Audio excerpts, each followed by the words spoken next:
There's no way to escape the somberness of what this night signifies and what this night means. All throughout the week, I've been praying and meditating on that which took place on that Friday night 2,000 years ago, the day that Jesus died. And I was thinking about myself and our lives and how we handle pain and suffering. And I realized something about myself. And maybe this has something to do with my upbringing or the macho culture that I was created. But I don't cry enough. I realize that. And I don't think that we as a people, we cry enough. We live in a culture that does not know how to mourn, how to lament. We cannot stay any moment in a place of sorrows. We have to move on. What's the next entertainment? We have to find something to escape and to numb our pain. That is, in fact, our reality. We do not cry enough. And when you look into science says that crying is extremely therapeutic. And when I read that this week, I was like, man, I really wish I cried more. It's therapeutic. It says that as you cry, you release hormones such as endorphins and oxytocin in your veins. The Bible talks also about this idea that there is something extremely therapeutic about mourning and about shedding tears and crying and taking times like these to lament. In Psalm 126, the psalmist says this, that those who sow in tears will at some point reap an abundance of joy. Tonight we are meditating on that which happened that Friday night. And last Sunday, if you've attended any Crossbridge campus, we talked about what happened in the garden on Thursday night after Jesus was with his disciples celebrating the Passover meal. Jesus, he leaves that meal towards the Garden of Gethsemane in the Mount of Olives. He is filled with sorrow. He is weeping. And we reminded ourselves that as he is weeping, he is singing the words of Psalm 118. This is the day that the Lord has made. Let us rejoice and be glad in it.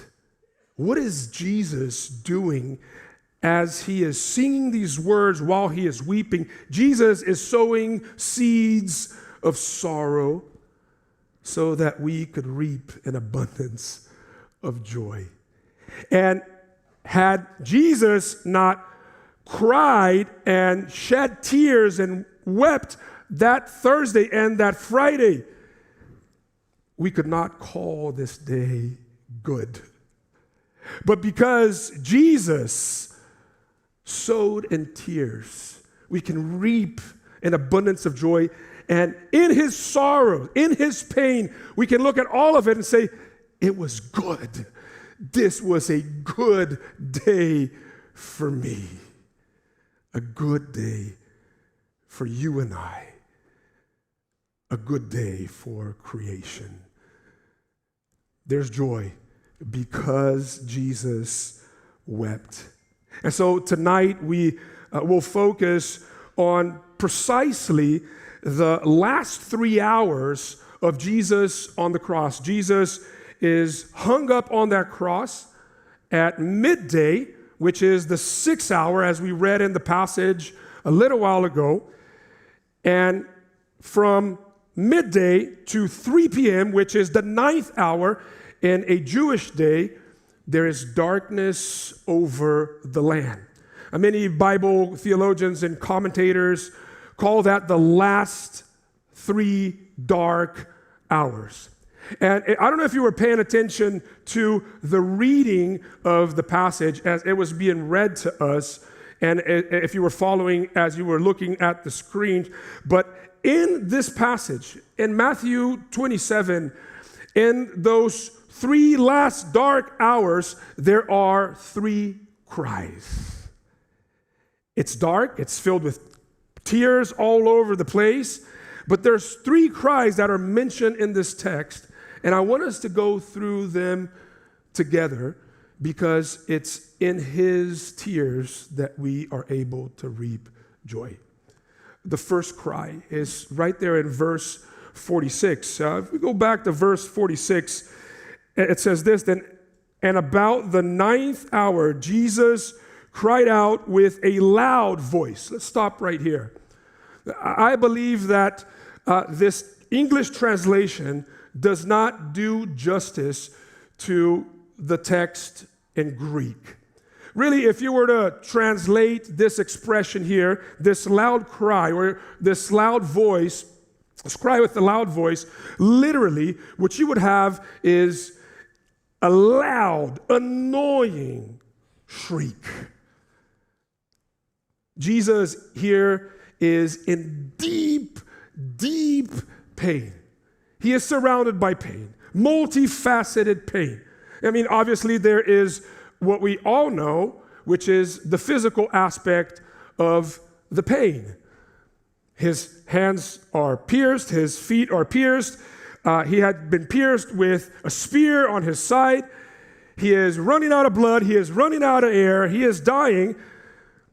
The crucifixion was a death that ultimately killed you through asphyxiation, because as the weight of the body dropped, the lungs collapsed, and this is what's happening here. This is immense pain.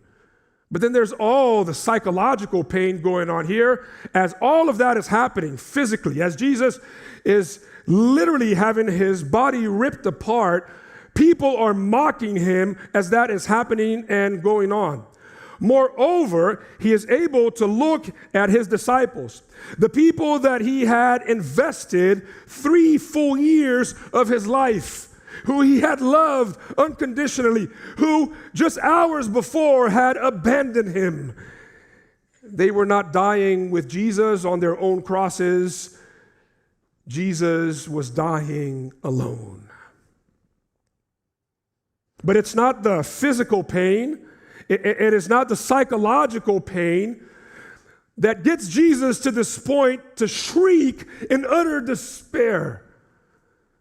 There's a much deeper pain going on here.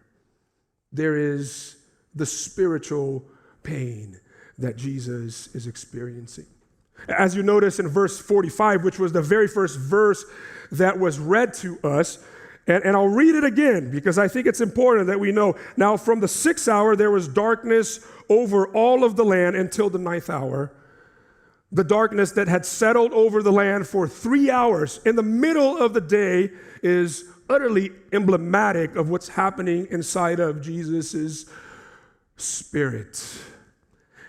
He was being cast into utter forsakenness. This is the root of his shriek. This is the root of his pain. And I think this is interesting because, we use this metaphor for hell as fire, right? That hell is fire. The Bible does use that metaphor at times, but the Bible also uses darkness as a metaphor for hell. And I think that darkness, in my opinion, is a more appropriate metaphor for hell, because what hell is not a place, but it's a state of separation from God. Hell does not exist in time. Hell is a state of separation from God. It's a place where there's absence of God. And now we begin to understand and put the pieces of the puzzle together, because I was reminded of the Apostles' Creed that I was taught to recite since a kid when I was in church, and that part of the Apostles' Creed that says that he descended into Hades and he descended into hell. The reason why Jesus is shrieking is because at that very moment he is being ripped apart from the Father. He is being separated from the Father with whom he is one. He is entering hell, the place where there's an absence of God. Pay attention to the words of this shriek and this cry, which is a direct quotation from Jesus of Psalm 22. My God, why have you forsaken me? He's not saying my hands, oh, my feet, oh, my head, oh, my side. He's not saying, oh, my disciples. He is saying, my God, why have you forsaken me? At that very moment, Jesus is doing nothing more than entering our space. He is entering the natural human condition of being born naturally separated from God. Every single human being that enters in this world, he does not enter this world in relationship with God. He comes into this world with the breath of God, while his heart and his soul is apart and separated from God. At that very moment on the cross, as Jesus enters our space, he is, in fact, crying the tears, shedding the tears that every human being deserves to cry for being a sinner. At that very moment, Jesus is crying in this loud shriek. He is doing merely what those who will die without Christ will go on doing into eternity that the Bible speaks of. A place where tears flow day and night, when there is no end to suffering because there's the absence of God. This is utter darkness. Jesus is entering our place. That's what this first cry teaches us.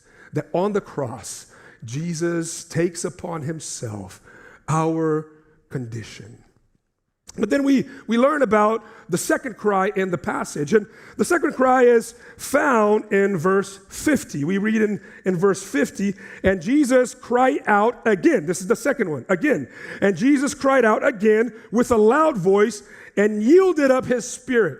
According to Matthew the evangelist, this is the cry that Jesus prefers before he actually dies, before he actually gives up his spirit. Was Jesus saying anything like he did in the first cry in this last cry?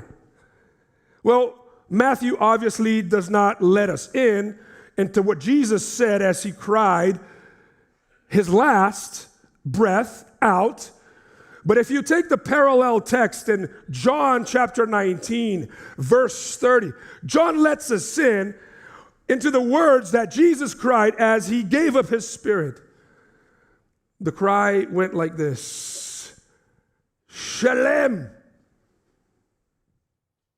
Translated into English, it is finished. It is finished. And then he dies. And I would imagine as Jesus is saying, Shalem, that the people that were there, the original audience, they were probably confused. I think that most people assumed that as Jesus cried out, it is finished, that he was just giving up. We know stories of those who have battling a terminal illness.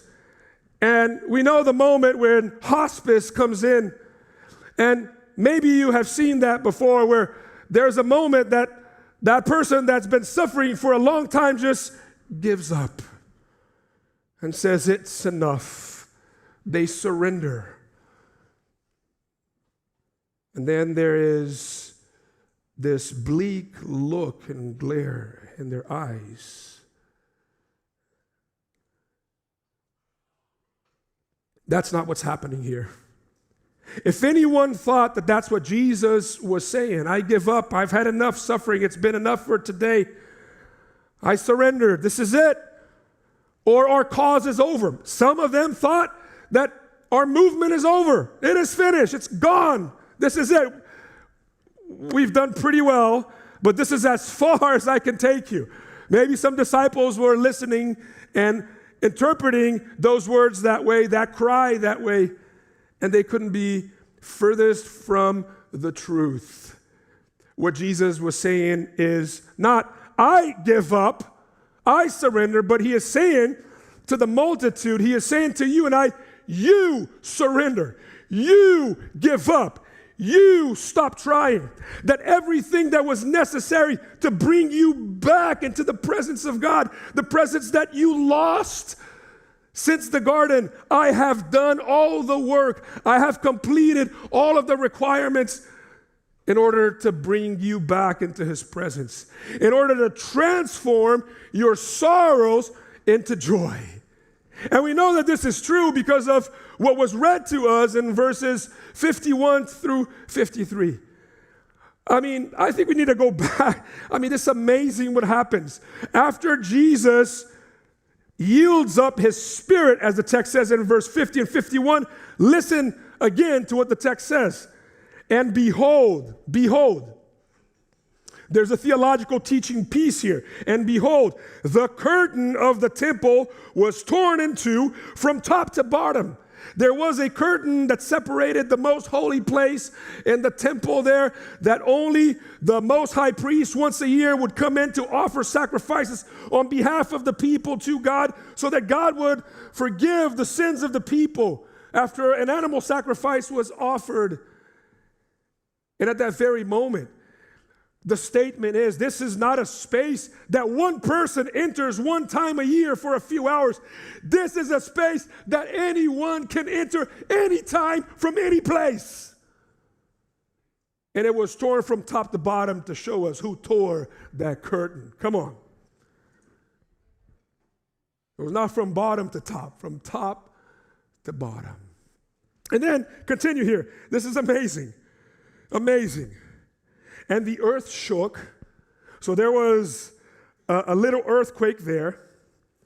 And this is extraordinary. And the rocks were split. And the tombs, because Jesus died where people died, and there were cemeteries and burial grounds right around it. The tombs were open, and many bodies of the saints who had fallen asleep were raised. And coming out of the tombs after the resurrection, they went into the holy city, Jerusalem, that's the holy city, and appeared to many. Grandma got up. She's like, oh, wow. It's a long sleep.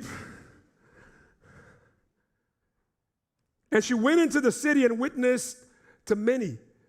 As Jesus died, that happened. Do you know what this is saying? That in the moment that Jesus died, the curse of hell that separates us from God was broken. That the curse of death that separates our bodies from our spirit was broken. Things were reconciled.